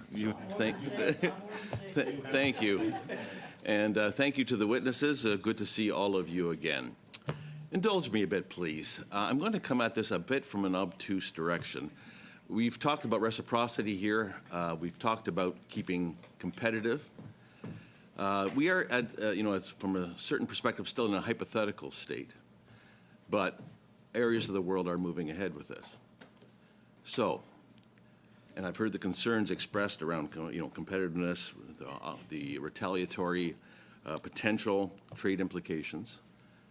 So if areas of the world that we compete with or trade with have higher carbon intensity for the impacts of their own production that they're bringing into Canada or that we're competing with, what is the issue with Canada then, actually the Canadian taxpayer, subsidizing our competitors with their imports into our own country? Now just think about this for a bit. That would reduce the retaliatory risks. It would lower the input costs to our own farmers if the Canadian taxpayer subsidized the import costs coming in. After all, Canada's only, 10% or 1.5% of the world's greenhouse gas emissions. Agriculture is only 10% of that amount. The rest of the world is, a lot of the world that we compete with is putting a lot more greenhouse gas emissions into the air than we are. So the Canadian taxpayer actually addresses climate change by subsidizing imports that compete with our producers. What are your thoughts? And believe me, I'll circle back. It's quite hard to answer this question. I understand that the idea of taxes to have a better environment is praiseworthy. Yes, but at the same time, the regulations on the same issue with the same government help, no matter where the origin of the product in Canada, well, I listened to the colleagues who spoke before me. Canada has to be very prudent, very careful, because you have to have an idea of how to measure the final impact at the farm. I know decisions have to be taken at high levels, but if you look at the bottom line, at the economic side, those decisions have to take that into account. I don't think you can look into the future for decision making without taking that into account. You have to be very, very careful. Mr. Sherman as well, and Mr. Legault.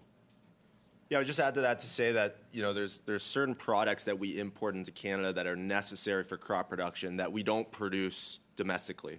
So I think of heavy equipment, for example. There are many heavy equipment manufacturers. I won't mention them all, but a lot of them are based in the United States and Japan and other places around the world that import their combines or tractors into Canada that are necessary for crop production.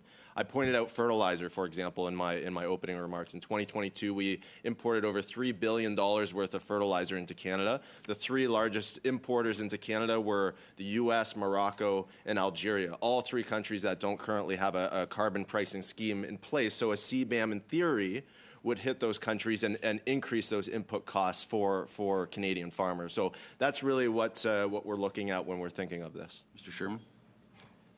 Yeah, thank you very much for the question. I think just the nature of your question speaks to the many known unknowns that exist around this policy, right? And we're going to see how this is going to play out internationally as well. I think as the CBAM in Europe gets implemented, and I think there's a couple of other countries that have indicated that they're looking at that as well. It'll be very interesting to see how that plays out at the World Trade Organization. And so I think this speaks to the need for very thorough study on whether or not this is going to be a policy that will help or harm us here in Canada. Monsieur Legault? Oui, en fait. Des conséquences négatives. Yes, I can just reiterate what was said by the representative of the Producteurs de Légumes du Québec, and it depends on the form that this new policy will take. Our understanding is that it's not that it will make a great difference in terms of imported agricultural products versus Canadian-produced ones. If that regulation targets this type of product, we fear that it might have a greater effect in the industry, that it can target certain other products. The carbon policy might affect more people than one might think. Quick question.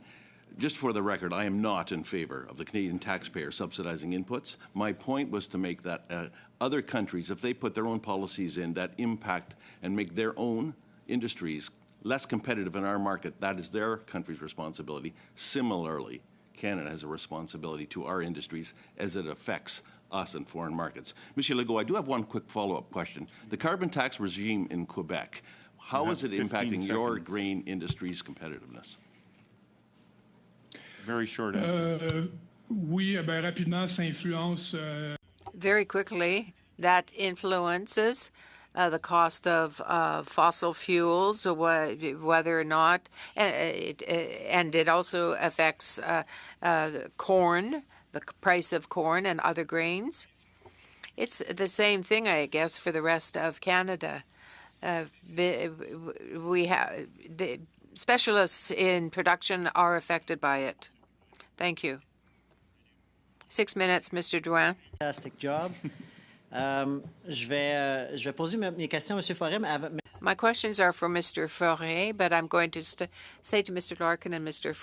Sherman the following. It's the political landscape and what's happening in Europe, the conversations that politicians are having, the pressure that farmers are putting on their politicians as well. And they talk about mirror clauses. Here we say reciprocity clauses, but CBAM is there. The largest economy, Germany, is actively working and pushing EU to implement a form of CBAM on ag products. The issue is always how do we measure? And that's where I want to take this conversation on what can Canada do to make sure that if, and I think it's not a question of if, but when, countries get this idea that we will, and we are an exporting country. We produce what we produce. We export over 50% of what we produce. So obviously, if we're not properly equipped, we could put our farmers at a competitive disadvantage because they would be slapped with an import tariff, which farmers down there are asking in some ways or shape or form, a way of mirror clauses, an import tariff of some shape. But the whole idea is measurement. So what can Canada do to, measure data? So we want farmers to participate in carbon credits. I certainly believe that farmers are capturing carbon. They should be rewarded for that. So we know there's a lot of work that's being done in universities in Canada. I know the University of Saskatchewan is doing some amazing work down there on that. Not to give a shout out to my colleague, Mr. Steinley from Saskatchewan, but I know they're doing some great work down there. We talked about, I heard a previous witness talking about a national data set. Are those things that you guys would be favorable of, or what else could we do?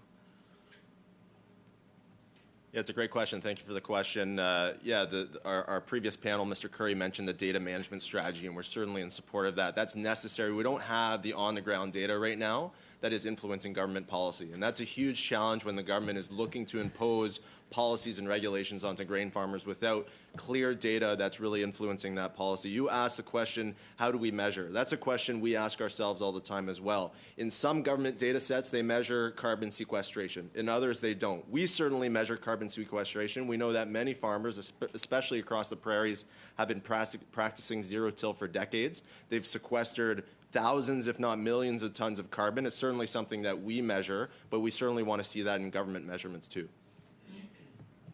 Yeah, and if I can just build off of that, and I fully agree with my colleague here, I think more needs to be done in terms of data collection and having alignment, not just at the national level, but also at the international level as well, making sure that we're using same sources and methodologies to find that common benchmark across the board. And a big way that I think the federal government can play a role is particularly in the research side of things. Research is absolutely core to the mandate of the Canola Council of Canada. It's super important for canola farmers, as you can imagine.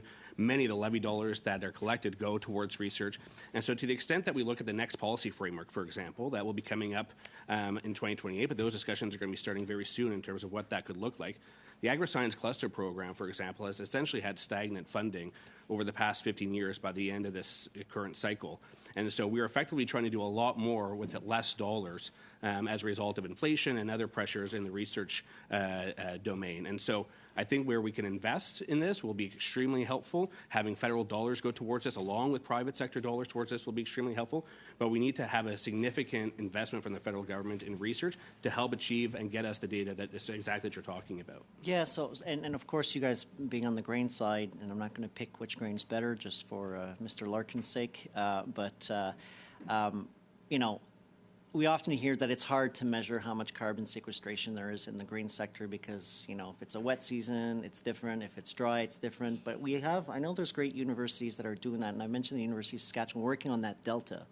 And once we found that delta, I think we have a tremendous opportunity for Canada to sell that to the world and say, hey, we've got a proper measurement. I know that our farmers are doing an amazing job at it. And if countries choose to go forward, then I think we would be properly equipped. But you're right. We do need a data management. I am worried about certain companies keeping data from farmers when we talk about precision farming. There has to be a share of that particular data, especially the aggregated data. I would argue that this data belongs to the farmers and stays to the farmers. And if that farmer wants to share that data with researchers, then he's allowed. But I am cautious in terms of certain companies not wanting to share that particular data or have that data be owned by farmers, but it's certainly something that I'm advocating for. Monsieur Forêt, juste sur... Mr. Forêt, we hear about reciprocity clauses in Quebec, but how can you reconcile the two aspects, what we understand and what world farm producers want? Well, with respect to standards of reciprocity, we are following this matter closely, and honestly, we have to see how carbon is going to be measured. we don't want to do with the health audits where you have 8 auditors descend upon your farm to see what's being done.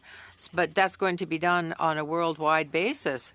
So we have to have it has to be widespread. We have to have the same rules. If we're playing the same game, we definitely have to have the same rules. I agree totally with you. OK. Maintenant, Madame Gill, pour 6 minutes. Merci. Ms. Gill, 6 minutes. I was listening to the answers to the questions very closely, and I want to thank the witnesses for being here for their testimony as well. You spoke about competitiveness, multilateralness, and Mr. Legault, you have spoken to these issues as well. You have spoken about prudence, being careful, the demands of the international markets, and in particular the American market. So when you say to me, be prudent, be careful, I hear you. And Mr. Faure, I want to hear you a bit more because you spoke about being very careful in terms of the future. We are here beside the Americans and we compete with them in our markets. For our own economy, it is important. Everybody's in favor of motherhood. But can you give me more concrete examples of how you see all these notions? And you have spoken about agriculture because it is the basis of our economy. How is agriculture carried out? It is something that is not just a catch-all. It has to be operated in a certain way. We don't want people to leave the sector. What are your needs to promote the parade? We all want to be in the economic parade. So I know it's all sort of mixed together, but I was listening to you. But I have all these questions in mind. I'll try to answer the 8 questions that you just asked me. Well, you can always send me a supplementary document. There are other answers you can submit in writing. Yes. Canadian and Quebec farmers are excellent producers. They want to succeed in earning their living. It doesn't matter what they're producing, canola or anything else. They want to be able to compete on a level playing field. You ask me a question, I give you the same answer. We want to be able to benefit from research that is going to allow us to go further in our sector. I only have 10 seconds. What will be the basis? Mr. Larkin talked about it, and the other gentleman as well. So is there something that could be done more urgently to promote your interests? Establish a global basis for calculating this. This is what we need, a global, universal world calculating system. And I think also from all of you that the issue of the borders, we all talk about reciprocity, but I'm thinking in terms of the other side of the coin where there are barriers, trade barriers at borders. So how would you see all of this in the future? I know that there are quite a number of factors that you can't control, but nonetheless, I ask you the question. We know that the Americans are far quicker to meet the needs. There is a specific need, then there's an automatic specific response from their government, and they move more quickly. I was in a committee earlier where agriculture was done in parallel, and it's very important that it is done in parallel, but also in real time. Here it's 0 in Canada, but there they react very quickly. But we need something like that to help us. So it's the speed of reaction that is of concern to you. that would allow for a quicker response here in Canada in our agriculture sector. I know there can be great difficulties where you can go sideways in agriculture very quickly. We have to react very quickly, and it's the same thing. You spoke about Russia, you spoke about Ukraine, the crisis that exists there. Yeah, these are crises, and we have to be up to date. We have to be able to respond quickly with the measures in hand that are necessary. How do you assess all that? That's really important. So insecurity, instability starts beforehand. Yes, and so the speed of reaction is what is of greatest import. If you're too slow, then that means that something that should have been done beforehand wasn't done. So you can't just look backwards all the time. You have to be able to predict, to look to the future. And with these multilateral agreements, reciprocity enters the picture. It's not always interpreted in the same way. We don't want to be had by our trading partners because it's not always understood the same way, but there have to be standards. That's why there have to be standards. So, well, on the long term, what is your I know I talk a lot. Your time is up. They know me for that. I'm so sorry, Chair. Okay. Normally we would now turn, thank you. Normally we'd now turn to the NDP for questions. I'm going to take the prerogative, Chair, and ask some questions at the end instead. So I think we'll move on to our second round. Mr. Steinley, are you doing that for the, so you have 5 minutes. All right. Thank you very much, Mr. Chair, and take your prerogative whenever you'd like, sir. I do have a couple questions, and I was listening to my friend from the Liberals talk about the data that we have. And the environment report came out from Environment Commissioner Jerry DeMarco did a report on agriculture in the department last year, and he said there really isn't enough data. Like the agriculture department doesn't have a set strategy to reach any emission targets. That was what came out in his report.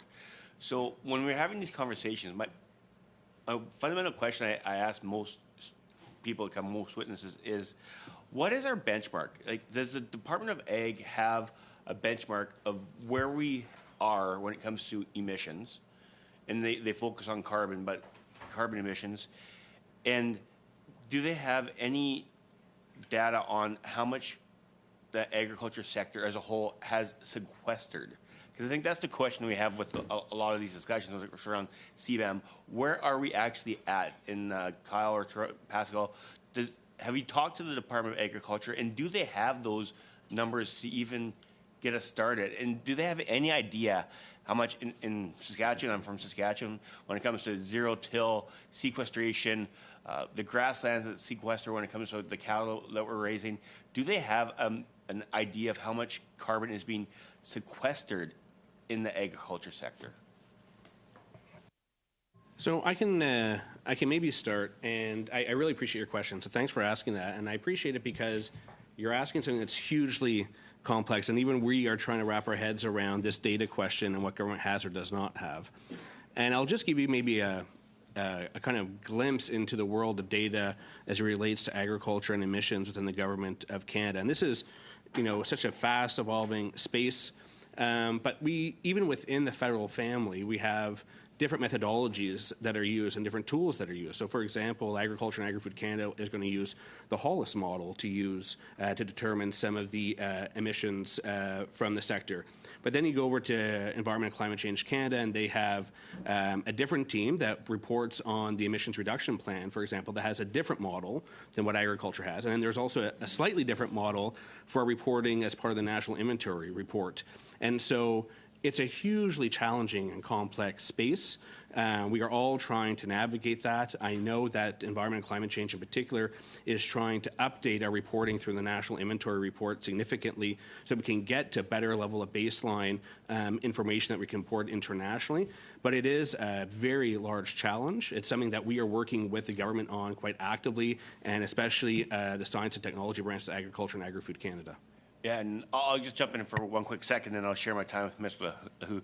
The other question that we have is the Department of Ag made a benchmark of 2018 is what they started for new technology. And I know, and where I'm from, we've done zero-till, we've done crop rotation. Our soil health is probably better than it's been in 30, 40 years in Saskatchewan. So how are we going to move forward and give credit to the good practices that lots of our producers have been using for years and years? I feel like the Department of Ag right now under this current government is not giving the credit due to some of the producers that have been doing the right things and have had great practices for decades and decades. I want to just speak to that very quickly. I know my colleague here would like to jump in on that as well. It is a massive challenge, and it's a big part of the discussions that we've been having with the federal department, particularly as it relates to the development of the sustainable agriculture strategy. How do we recognize early adopters? And the folks who've been doing this for 20, 30 years, and you know, part of the challenge with the way that we're calculating this is that the government is very focused on additionality. And so it does not take into account it recognizes but does not look at some of those practices moving forward because they're already being done, they're already being factored in. And so I think your question is fundamentally, how do we recognize early adopters? How do we make sure that they can access some of the programs that are in place that can reward them for those practices that they've been adopting for 20, 30 years? And so that's an ongoing discussion that we are having, along with my colleagues and others, about how can we make sure that the federal government properly recognizes those early adopters. 30 seconds. Yeah, okay, thank you. Merci. Ma question, Monsieur Legault. My question, Mr. Forêt, you mentioned, and Mr. Legault, you both mentioned taxes on inputs. Now, we don't have much time left, so if you could reply in writing, what is the impact of these taxes? It doesn't apply in Quebec, perhaps, but imported products, of course, and inputs of all kinds. What will be the impact? Well, there will be an impact, of course. Thank you. Mr. Legault. Put it in writing and send it to us, sir, please. Thank you. Okay. Now we'll turn to Mr. Lewis online for 5 minutes. Thank you, Chair. I appreciate all our guests being here today. They represent farmers from across Canada. So I want to take the time on behalf of a grateful nation to thank all farmers for putting food on our table as we're about to gather for Thanksgiving. So happy Thanksgiving to everyone. Having you here, having industry expertise is really crucial in shaping agricultural policies. So appreciate you being here. I think we're learning today and many days that we need to act locally and at the same time think globally. In my riding in Kitchener-Conestoga, you can buy local produce from a neighbor's farm, and at the same time, we're also exporting local pork products to the world. So Canadian farmers aren't just local, we're international players. And I think we're learning that there needs to be a close partnership globally with ongoing collaboration. So discussions like this are important to ensure that smooth cross-border movements of agricultural products. I believe Mr. Curry said it, in the president from the Canada Farmers Association said in the last hour of testimony that competitiveness is a big factor. So maybe I'd start with Mr. Larkin from the grain growers. What measures right now are the grain growers taking to ensure that Canadian grain remains competitive and preferred in that international markets? And how can government support your industry in ways like investments, research and development, innovation, marketing, business risk management? What can we do to further help you on that international stage? Yeah, thank you for the question, Mr. Lewis. It's a good one, and there's to answer your second question, there's many things that the government can do to support grain farmers. Lowering taxes and regulations, I think, is number one on the list. So when we talk about the capital gain tax, when we talk about C234 and the carbon tax that's unfairly penalizing grain farmers, there's a number of regulations and taxation out there that's really penalizing grain farmers. So that really hurts their competitiveness. And when you look at the international market, Canada is known for having some of the highest quality grain around the world. We export over 70% of the grain and grain products that we produce here in Canada. It's fundamentally important for the competitiveness and profitability of grain farmers. So we need to keep those international channels open. Our largest worry is protectionist measures by some of our largest trading partners. And the top 5 trading partners right now, or last year, are in order: the United States, China, Japan, Indonesia, and Mexico. Some of them have carbon pricing schemes, some of them don't. But what we know is that our grain farmers are reliant on the trade in grain and grain products getting to those markets and another 145 markets around the world. So we need to ensure that when we're looking at mechanisms like carbon border adjustment mechanisms, that we're truly looking at the global market and looking how this could impact grain farmers back at home. Mr. Sherman from the Canola Council of Canada.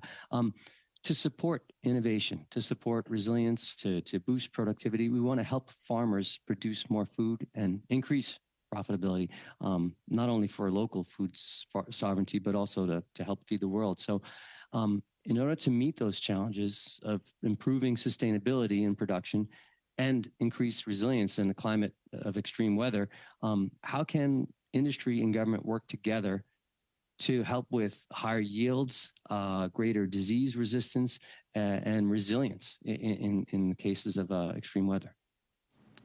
Excellent question, and so thank you very much for that. I think there are 2 things that I will mention. The first I've already alluded to, which is significant investments in research dollars. We need more federal investment in this space. I think looking at the next policy framework is an opportune time to figure out what kind of investments can be done for the agri-science cluster program. It's something that we avail ourselves of on behalf of the canola industry. And we know that there's a significant ROI on the economic perspective of that research, but the research that we did 10 years ago is being put into practice by farmers today. And so that is extremely helpful. So as we look at the next policy framework, that's the first thing I would say is significant investments in research. The second element is on the trade front. And so as folks may know, the federal government recently announced the last leg of the stool as it relates to gene-edited products and plant breeding innovation. That is a massive development for Canada. It is going to drive significant investment in research by the private sector here, so we can have gene-edited products so we can have canola crops that are more heat resistant, that are more drought resistant. But moving forward, looking at our trade environment, we have to work very closely with our negotiators to make sure that any future trade agreements that we're negotiating have the most ambitious language possible as it relates to biotechnology, so that when we do produce gene-edited products here in Canada, we don't have market access barriers when we are exporting them abroad to some of those export markets. And so we are starting to have those discussions right now, Global Affairs Canada, but having the most ambitious language possible on biotechnology is going to be absolutely crucial for us as we develop and implement gene-edited products here in Canada. Thank you, Mr. So we Sherman. need to be ready for the future and thank you, continue to Mr. support. Lewis. Thank you. Okay. We'll now go to Madame Gill. 2 minutes, Oui, 30 merci, secondes. Monsieur le Président. En fait, j'aurais... Thanks again, Chair. My questions are addressed to Mr. Legault. I know you're in video at distance, but I'd like you to perhaps enrich a little bit what Mr. Forêt has said on the 2 questions I posed earlier. So to complete the answer, and I'll give you the floor right away. Well, what I would add to the 8 questions, we're sort of brainstorming ourselves as to how we're going to deal with this issue. As a grain producer, the challenge is that we work in silos, not to use a pun. And we're all on the margins of the carbon measures and emission reduction norms. It all depends on the various support programs in agriculture in Canada. We understand what it's all about, but we don't know what the impact would be on agronomy, if you wish, and the economy. So when we talk of agronomy, we don't deal with these things because they're more policy oriented. If we want to plan the needs of a sector such as agriculture, trying to integrate all the challenges that we face with one policy, it's very hard to disaggregate these two factors. But they're examined each in its own by its own rights. We have to look at this issue in a more holistic, comprehensive factor, looking at all the criteria factors, the approach, farming methods, etc. Well, yes, and from sector to sector, we have to make some comparative studies. The European Union, for example, they can discuss among themselves what's happening in each of their sovereign states. We can try to sort of harmonize or level the field a bit. But which organizations should be involved in this? I don't know who's going to be in charge, but or responsible for that. But we need a big picture. We need it in order to see that it's fair or it's not fair, and this is the current working rules, and that's what we have to do. But we're all working in isolation from one sector to the other. To have an overall comprehensive view, we have to start doing something about it. North Shore agriculture isn't the same as agriculture in other parts of the province or the country. Thank you. Very short answer, please.